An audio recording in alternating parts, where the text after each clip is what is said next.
Good afternoon, everybody. It's June 22nd for the record, 2026. A couple minutes after 3 o'clock. These are the reopener negotiations between Pasco Hernando State College and United Faculty of Florida. We have, after a little bit of time, negotiated last year the 3-year agreement, as everybody I think knows. From 2026 to 2028 collective bargaining agreement, but that agreement does have reopener provisions where either party can request to reopen in the second and third year for compensation, a couple of other articles. I think this is our first reopener for this one. I think we tried to, my recollection, I think mid-May we tried to have a session, but had network outage. So we rescheduled. The union is the one that's asked to reopen, so I'm going to turn it over to you, Caitlin, to kind of tell us what it is you want to talk about and discuss, and we'll go from there. Great. So we have three proposals, compensation and two other ones. And we have a PowerPoint. So Rebecca Whitlock is going to start the PowerPoint. So if we could share the screen. We're going to go through the PowerPoint and then we'll go through the text of the contract language that we're proposing. Does that sound good? Sounds good. Oops, hold on. There we go. Okay. Rebecca? Hello, my name is Rebecca Whitlock. I teach humanities here on Porter campus. I'm on the executive council with the union, and I will be starting off our presentation today. Next slide. Our bargaining team for the summer reopeners are Caitlin is the chief negotiator. I'm on the team. Paige Sharp is here today, and she will be presenting two of our proposals. Ashley Cobb is on the bargaining team, but he was unable to attend today. Next slide, please. Mr. Koji did an excellent job of summarizing why we're here today. And just to reiterate that we ratified our contract in the spring. It's in effect till 2028. And we have, as part of that contract, each side is able to come to the table once a year for a reopener process.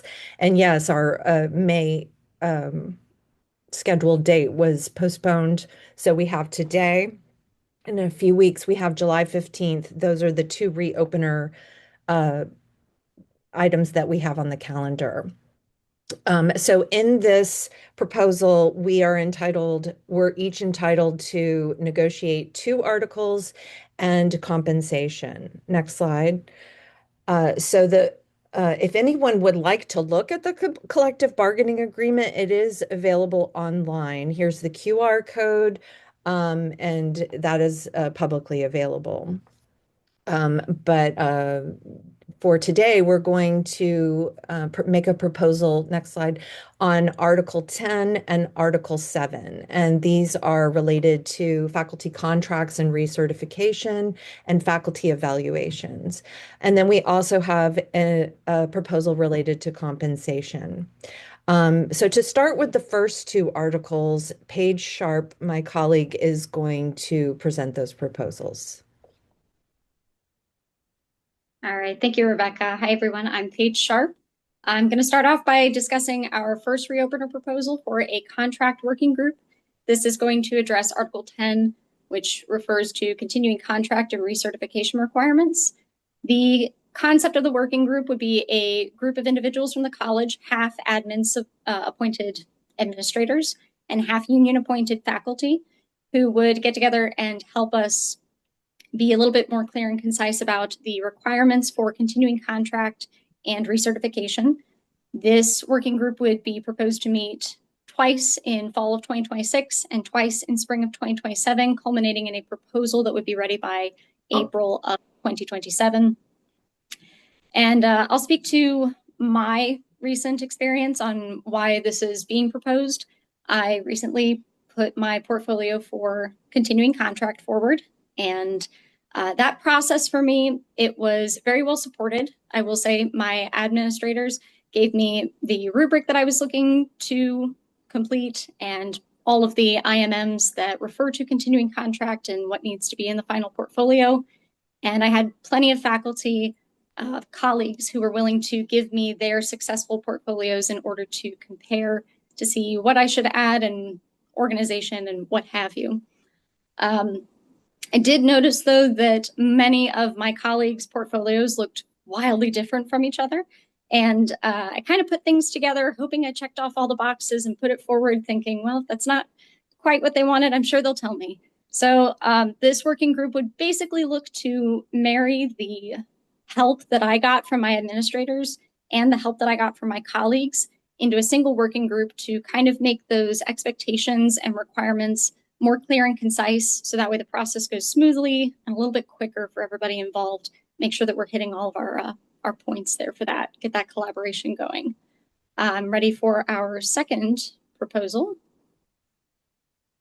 And for Article 7 regarding faculty evaluations, we have a similar proposal for an evaluations working group, which would work in a similar manner comprised of half admin appointed administrators and half union appointed faculty. We would also have 2 meetings in the fall for this working group and 2 meetings the following spring with a final proposal ready for April 2027 that would make things for the faculty evaluations clear for faculty, so that way we know what targets we're looking to hit, and helpful for administrators, so that way we all have an idea of what's expected of faculty concerning their evaluations. This one would be particularly important, especially since our CBA that we just ratified in spring has new verbiage for the evaluations. Instead of a pass-fail kind of thing, it's a little bit more of a scaled evaluation for faculty. So this would just get us all on the same page and make sure that we're hitting our targets there for what faculty are looking to do to pass their evaluations. I'll hand it off to Caitlin for our compensation. All right. And so these 2 working groups are meant to find collaborative solutions that work for both faculty and administrators, working together to come up with policies that are clear and concise and work for everyone. And we do have precedent for success with working groups. In June of 2023, we had a joint compensation committee who put their report in June of 2023. And the collaboration that happened during this working group contributed to both sides agreeing to removing multipliers for clinicals and labs, which has been huge for our college, which will start in the fall, but that will be great for recruitment and retention of faculty. All right, so the summary of our compensation proposals. First off, we got an 8% raise last year and the removal of multipliers for clinicals and labs, and those will come into full effect in the fall, which will be very important for faculty and their families and their compensation. We have a few additional compensation proposals. One is a $55 an hour instructional pay, supplemental and overload pay, returning to having equal overload rate for clinicals. Then we are proposing a 1% base salary increase, or if the rest of the college receives a raise, faculty would receive the same raise. And program directors and department chairs would have the release time specified would be per semester, not per year, which we believe was a clerical error in the previous the just ratified contract. So we'll go through the justification for these, but mostly it's recruitment and retention of faculty to keep up with inflation. Okay, so this is a graph that's the results of a survey conducted by United Faculty of Florida. All of the UFF chapters in the state submitted their supplemental pay for their institutions. The left side here is all of the institutions, and then we have the pay per instructional hour for overload and supplemental pay. It ranges from less than 30 to over 70. Some institutions have a single rate for all degrees, and some have different degrees have different overload rates. This is arranged by decreasing order of highest pay. And you can see that Pasco Hernando State College is second to last. So we're substantially less than the other state colleges in the state that are unionized, at least. Our closest institutions, Hillsborough College, is over $50 an hour, and I know they just increased this. They just negotiated that even higher pay for supplemental pay. And St. Petersburg College is over us as well for the master's and doctorate. The bachelor's is below us. These are the institutions that are in competition with us for recruitment and retention of faculty. And so we are noticeably less than those institutions. So this is pertaining to unionized colleges. We didn't have data for the non-union colleges. And our supplemental pay, which is $46.35 per instructional hours, is 36% less than the highest one in Tallahassee. Overall, we make about $200 less per 3-credit course. And this is ranked second to last. So we are proposing a $55 an hour instructional supplemental pay, and that is kind of in the middle of St. Pete and Hillsborough. And this would be for classroom, substitute, and clinical instructions would be $55 an hour. And then $110 for the IT certificate courses, which I think is usually double what the other supplemental pay is. And this would be to put us on par with other Florida State colleges. So inflation snapshot, we're around 3% or so. So we had about 3% in 2025 as well, and 3% this year. So that's the Consumer Price Index, which measures the cost of everyday goods and services and how they change over time. There are some pressure points that are pretty painful for a lot of us right now. Gasoline, everyone's aware of the cost of gasolines going up. And we have quite a few faculty that commute long distances to get to our campuses. So that is a point of pain for many people. So we're proposing the following language. Faculty will receive a minimum of 1% base salary increase for this coming year. If other college employees receive a salary increase, we'll receive the same increase. So if the rest of the college gets a 3%, then our union faculty, all of our full-time faculty, would get 3% as well. The 8% raise has been really great for us. And then this additional 1% will help keep up with inflation. So in summary, if we want to keep good faculty at PHSC, compensation must keep up with the cost of living and our neighboring institutions. We'll have competitive supplemental pay at $55 an hour, and the 1% base increase will sustain faculty and their families. Thank you. And then once we go to caucus, we'll put the Zoom link in the chat. So let me now go over I'll show you the Word documents with the actual language. And I'll start with contracts. So this is a pretty bare bones article.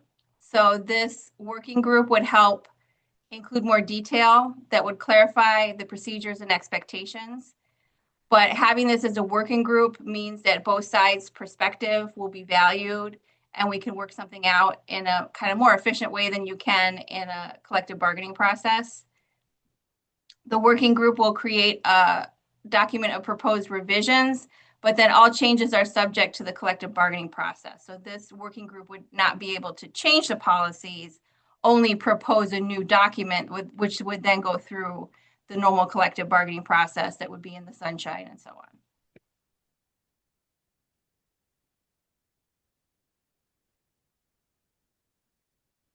And then this is the faculty evaluations. I took out this paragraph because it was identical to the first paragraph, so that was just a typo. And then this is almost the same language. It's just that this will include the evaluation form and the same rationale behind that.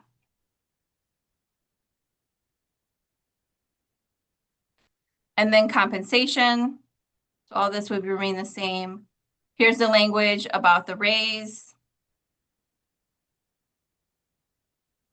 here, this, I believe it was supposed to be per semester, so that's just fixing that accident. Then here's the instructional hours, and it would be the same for clinicals, because otherwise we're back to where we started with multipliers. And then the 110 for IT.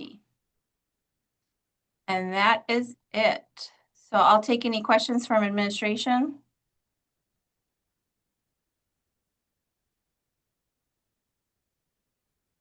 The two working groups, they're really designed to just try and come up with some proposals for next spring for bargaining for next year. Correct. Basically. So that would be our reopeners for next year, would be the proposals that came out of the working groups. I guess I'm obviously not on the ground level with you all. I haven't talked about that with the administrators, but what's the need for changes or potential changes for something like I understand from Paige that on the portfolio side, it sounded like, and you all correct if I'm wrong, that there's just a wide variety of what gets submitted. So is it looking for more uniformity in the process and I think just clear expectations and consistency across the different, just across the college, across departments, just clarifying the expectations. That would be the main thing.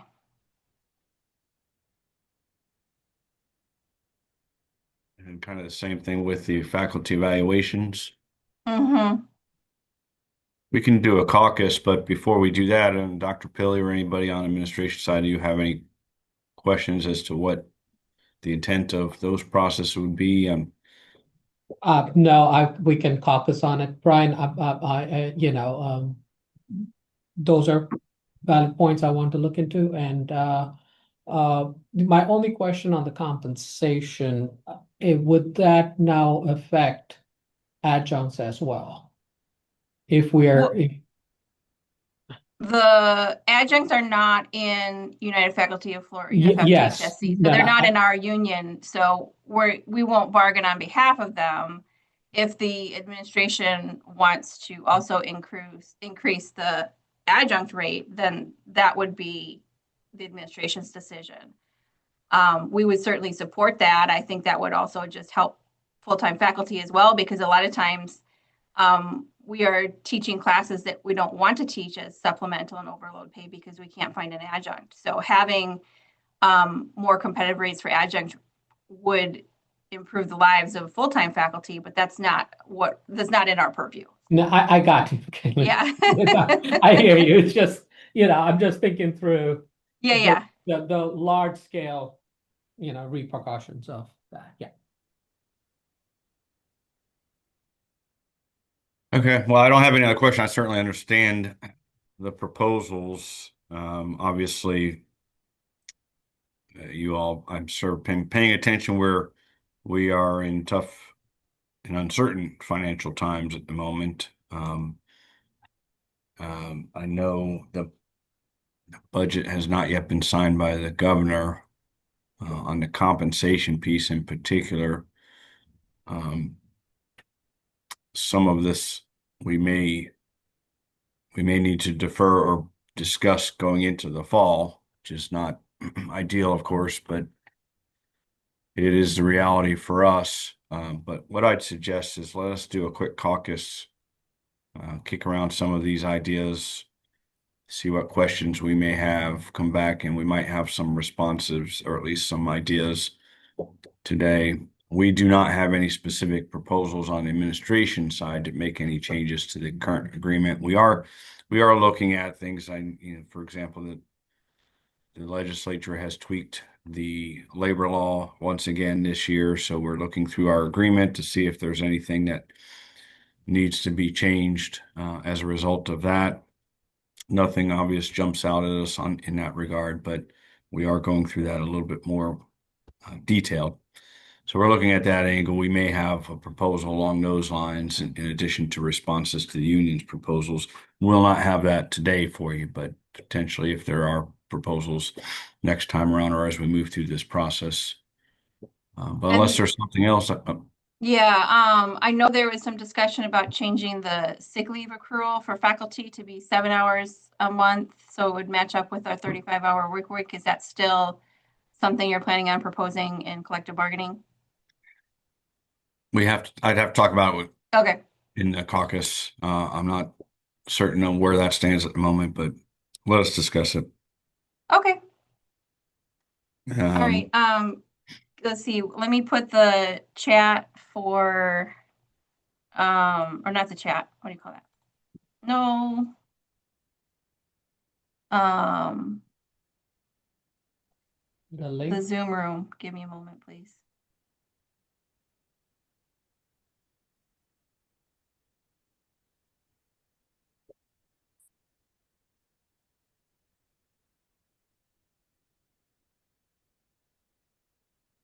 And Pam, yes, I will do both of those very momentarily. So, Pam, can you leave? Oh, well, yeah, have the faculty go to our Zoom room and then we'll head over there. Then you guys can close the room. Does that work? yeah, why don't we take until 4 Or, okay, to have a discussion? If you are able, can you forward me your contract language for yep, those? Now you put them on the screen so we can look at it a little closer. yeah, I'll do that right now. All right, why don't we break for the administration side? You should have received a link from Pam for a breakout room. Let's go there and then we can all come back here and reconvene at 4. Okay, great, thank you. Thank you.